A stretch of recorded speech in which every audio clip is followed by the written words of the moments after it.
In this modern age, overthinking has become an unwelcome companion for so many of us.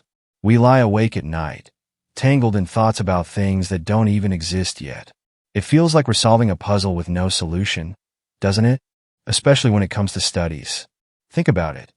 How often do we spend hours stressing over exams, assignments, or results? Instead of opening the books and focusing, we waste energy imagining every way we might fail. It's like standing on the edge of a pool, worrying about drowning, but never learning to swim. Remember, action is the antidote to overthinking. Every small effort you make is a step toward the success you seek. We're trapped in our minds, scrolling endlessly, dissecting every word, every glance. Thoughts spiral into storms, each decision a labyrinth. We crave connection, yet fear vulnerability. Anxiety whispers, "What if?" drowning us in possibilities. In this digital haze, we forget to breathe, to simply be, lost in our own reflections.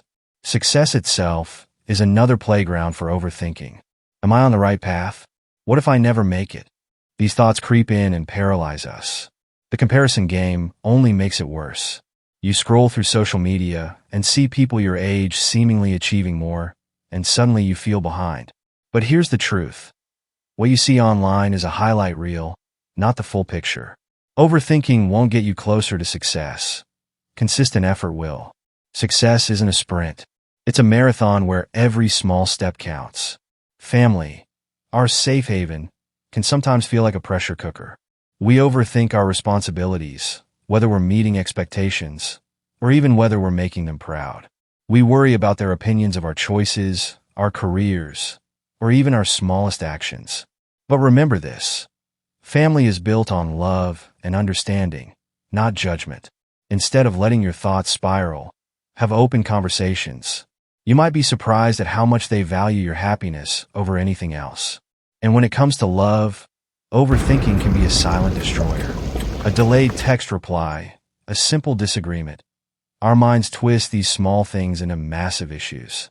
We question if we're good enough, if we're loved enough, if things will work out. But here's a reminder. Love is not meant to be overanalyzed. It's meant to be felt. Trust is its foundation, and communication is its bridge. Don't let your fears create problems that don't exist. Overthinking even creeps into our health. A small headache becomes a symptom of something catastrophic in our minds. We Google it and convince ourselves that we're facing the worst.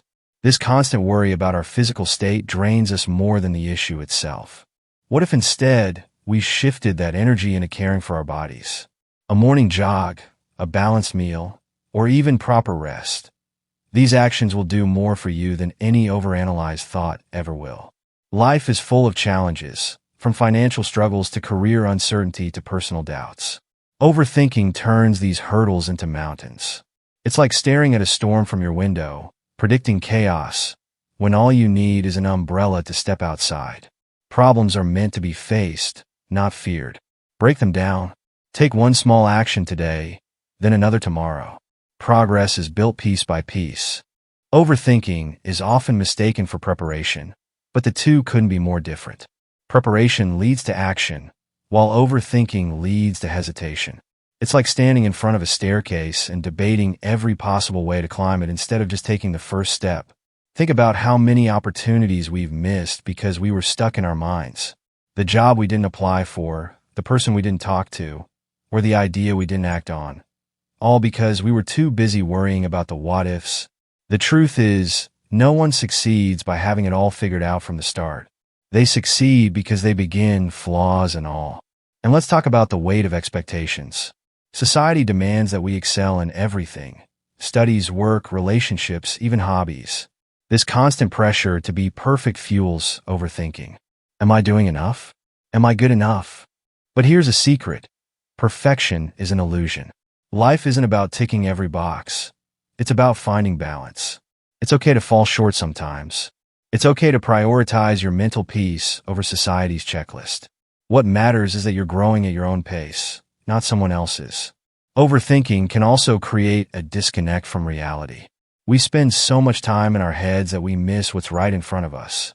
Have you ever walked into a sunset but couldn't enjoy it because your mind was busy replaying an argument from yesterday? Or sat with loved ones, physically present, but mentally lost in a maze of thoughts? Life is happening now, in this moment, not in the past you can't change or the future you can't predict. Don't let overthinking rob you of these fleeting, precious moments. Here's the truth. Overthinking is like sitting in a rocking chair.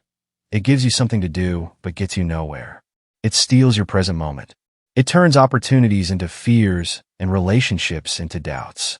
You deserve better than to live trapped in your mind. What if, instead of worrying about what could go wrong, you focused on what could go right? What if you trusted yourself to handle whatever comes your way? You don't need to have all the answers today. You just need to start. Breathe deeply. Trust yourself. Take action, no matter how small. Remember, life is not meant to be perfect. It's meant to be lived. Overthinking won't change your future, but your actions will. So, take that first step, no matter how uncertain it feels. This is your time to break free.